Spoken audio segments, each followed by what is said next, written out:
Hello friends, मैं हूं Devendra Sahu. YouTube के इस चैनल डीके मैथ्स ट्यूटोरियल में आपका स्वागत है।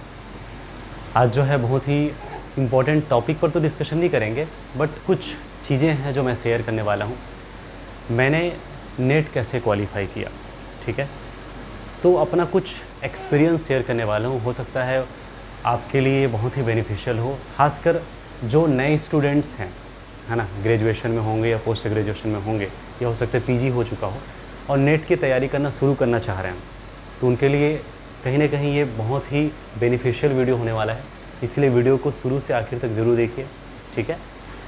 कुछ मोटिवेशन आपको यहाँ से ज़रूर मिलेगा और ये तो क्लियर हो जाएगा ना कि कैसे हम वहाँ तक पहुँच सकते हैं, कैसे हमारा जो ड्रीम है वो कंप्लीट हो सकता है, ठीक है। मैं जो है एमएससी मैथमेटिक्स, है ना, और बीएड ये मेरा है एजुकेशन जो है, और क्वालिफाइंग एग्ज़ाम के तौर पे मैं सीजी सेट 2019 में क्वालिफाई किया, ठीक है। और नेट जो है CSIR नेट जो है मैथमेटिक्स में 2020 में क्वालिफाई किया। तो बस उनका एक छोटा सा सफ़र है नेट क्वालिफाई करने का, उनका थोड़ा सा मैं बता रहा हूँ। जो अगर मैं बात करूँ, है ना, मैथ्स के लिए इंटरेस्टिंग है ना, इंटरेस्टेड की, तो मैथ्स से मैं शुरू से मुझे लगाव था। क्लास 11 से ही मैं मतलब माइंड में मेरा हो गया था कि मुझे मैथ्स को लेकर के ही कुछ करना है, ओके। बट ये क्लियर नहीं था कि एग्जैक्टली करना क्या है, ठीक है। क्लास 12 जैसे तैसे हुआ, फिर मैं ग्रेजुएशन में गया, ग्रेजुएशन में BSc किया हूँ मैं, है ना, PCM वाला हूँ, ओके। मेरा हिंदी मीडियम रहा है ना, ये चीज़ मैं क्लियर बता दूँ, है ना। क्लास 12 तक तो पूरा प्योर हिंदी मीडियम ही था। जब ग्रेजुएशन कर रहे होते तो कहीं ना कहीं इंग्लिश उसमें आ ही जाती है, और MSc कहूँ तो वो पूरा कंप्लीट इंग्लिश मीडियम में है, ओके। तो कहीं ना कहीं ये भी एक फैक्ट है। और मैं जो है उतना बेसिक जो है मेरे क्लियर नहीं था जब मैं ग्रेजुएशन में था, है ना। मुझे याद है BSc सेकेंड ईयर में ही मैं फ़र्स्ट टाइम नेट के बारे में सुना हूँ, फर्स्ट टाइम। उससे पहले मैं सुना ही नहीं था, है ना, नेट क्या होता है ये बस सुना था। BSc फाइनल ईयर में फिर उसके बारे में पता लगाया कि एक्चुअल में होता क्या है, ये किस लिए होता है, क्या है ना, कैसा है, ये चीज़ मैंने क्लियर किया। और जब मैं फाइनली मैथ्स को लेकर के आगे बढ़ना ये सोचा, फिर मैं MSc मैथमेटिक्स, है ना, ज्वाइन किया। और चूँकि मैं पढ़ाई में, है ना, अच्छा था, तो परसेंटेज वगैरह भी अच्छा था, और इस वजह से MSc मैथमेटिक्स मुझे मिला। और मैं जो है ना, उस समय नेट के लिए सही तरीके से सोचा हूँ कि मुझे अब नेट को लेकर के आगे बढ़ना है, ठीक है। और उसी समय सेट एग्ज़ाम हो रहा था स्टेट में, तो पहले मैं उस एग्ज़ाम में बैठा हूँ, बस बैठा था क्योंकि कुछ हुआ ही नहीं उसमें, है ना, ओके।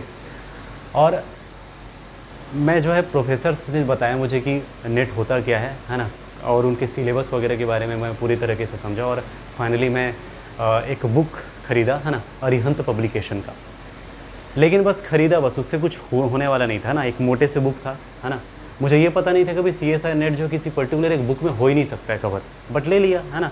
और कुछ है ना मैंने वहाँ से देखा भी, लेकिन बहुत लेंदी लगता था ना, क्योंकि बेसिक मुझे लगता है बस हम अपना एजुकेशन किए, बस पढ़ाई किए थे, है ना, पढ़े थे लेकिन उसको गढ़े नहीं थे, सिंपल सी बात है। तो MSc फाइनल ईयर में फाइनली जो है उसकी तरफ जो है ना थोड़ा मैं उस सिलेबस को कवर करने की कोशिश शुरू किया हूँ, है ना, हल्का पढ़ना शुरू किया हूँ। और फिर जो है सेट एग्ज़ाम, फिर नेक्स्ट ईयर भी सेट एग्ज़ाम था, है ना, स्टेट में। तो उसमें मैं कुछ हद तक अच्छा परफॉर्म किया था, है ना, 14 to 15 मार्क्स से मैं चुका भी था, है ना। तो जो है इस तरह समझ लीजिए कि 2 बार मैं सेट एग्ज़ाम क्वालिफाई नहीं कर पाया, है ना।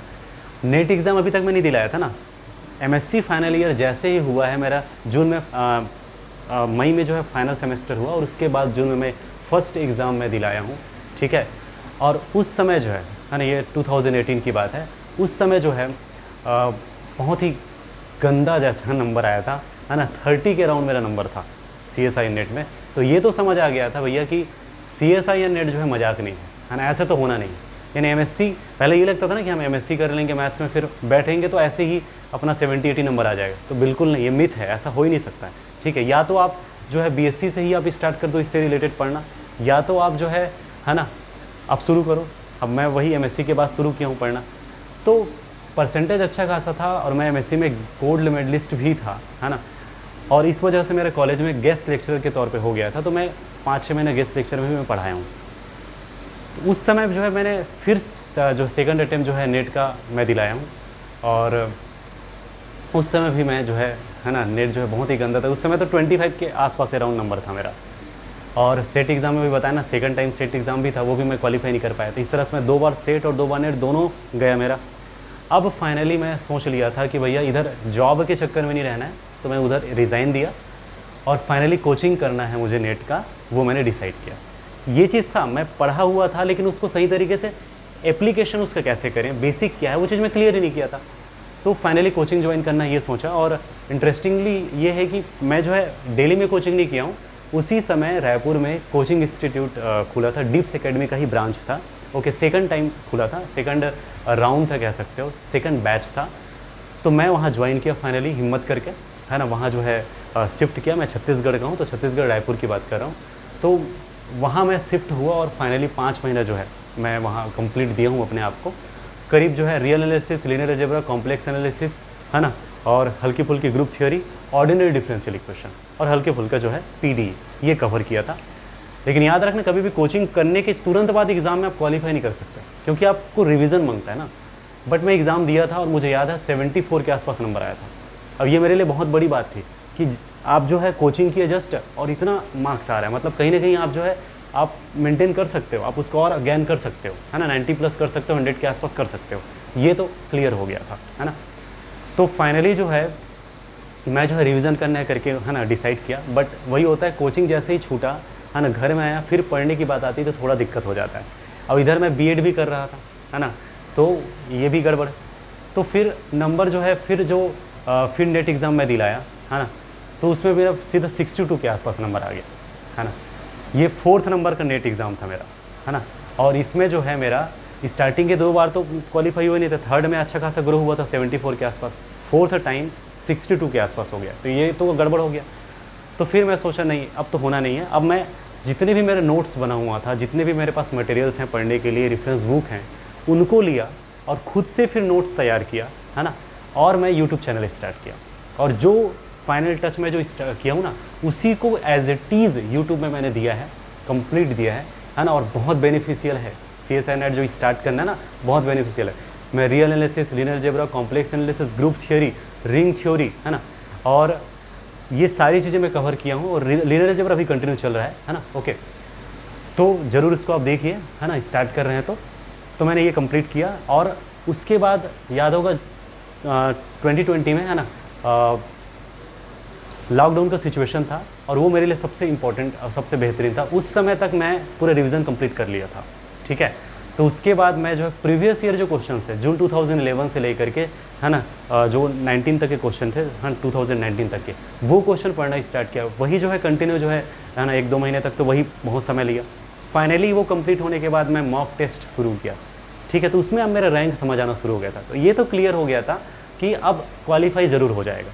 और फाइनली नवंबर में एग्ज़ाम हुआ है 2020 का, और उसी समय मैं, है ना, एग्ज़ाम दिलाया हूँ और अच्छे खासे रैंक से क्वालिफाई किया हूँ, ठीक है। ऑल ओवर इंडिया 79 रैंक भी था, ओके।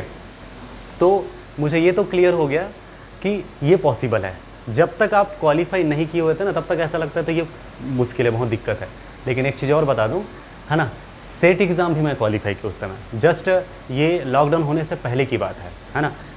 तो जो सेट एग्ज़ाम हुआ था स्टेट में 2019 के लास्ट में, वो भी मैंने क्वालिफाई किया। और उसके बाद फिर नेट के लिए और भी बहुत सारी चीज़ पढ़नी होती, वो मैंने कवर किया, लॉकडाउन में कंप्लीट किया। Mock test, previous year question, ये कंप्लीट कवर करने के बाद फाइनली नवंबर में जो एग्ज़ाम हुआ ना 2020 में, वो नेट मैंने फिर क्वालिफाई कर लिया। तो फाइनली मेरे पास 2 क्वालिफिकेशंस मिल गए असिस्टेंट प्रोफेसर में जाने के लिए, है ना। ये सबसे मेरे लिए खुशी की बात थी, ऑब्वियस सी बात है। और एक माइनस पॉइंट ये हो जाता है कहीं ना कहीं कि अब नेट क्वालिफाई हो गया, 2-2.5 नंबर से मैं जो है JRF के लिए चुका था। तो मुझे लगता है कहीं ना कहीं उसके लिए थोड़ा सा और एफर्ट लगाना था। बट वही होता है ना, अब हुआ क्या, एक तरफ में मेरा जो है इधर जॉब का भी सिचुएशन आ गया। इधर जो है मैं बीएड कंप्लीट कर लिया था, तो मेरा जो है जॉब का सिचुएशन आ गया। तो मैं उधर जॉब में ही फाइनली अभी हूँ, है ना, लेक्चरर में, ओके। और उसके बाद मैंने नेट एग्ज़ाम नहीं दिलाया। ये एक तरह से मेरे लिए वो भी है। बट फाइनली मैं फिर से फ्लो कंटिन्यू कर रहा हूँ। लीनियर अलजेब्रा जो अभी कुछ दिन से मैं कंटिन्यू कर रहा हूँ, ओके। और उम्मीद है वो भी ज़रूर होगा।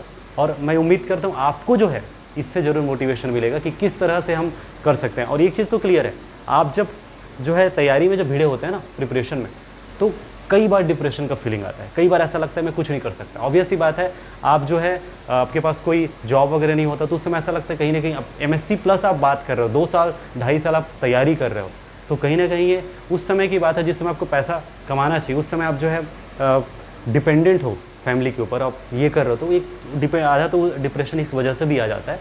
बट आप जो है खुद पे भरोसा रखें, ज़रूर होगा। और जितना आप ज़्यादा एफर्ट लगाएंगे, जितना आप ज़्यादा उस पर फोकस करेंगे ना, उतना जल्दी आप उसमें अप्रोच आप कर सकते हैं, ठीक है।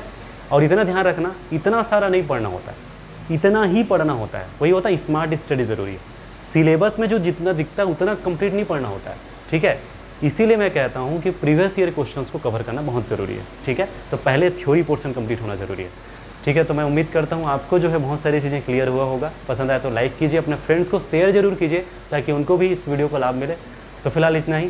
Thank you for watching this video.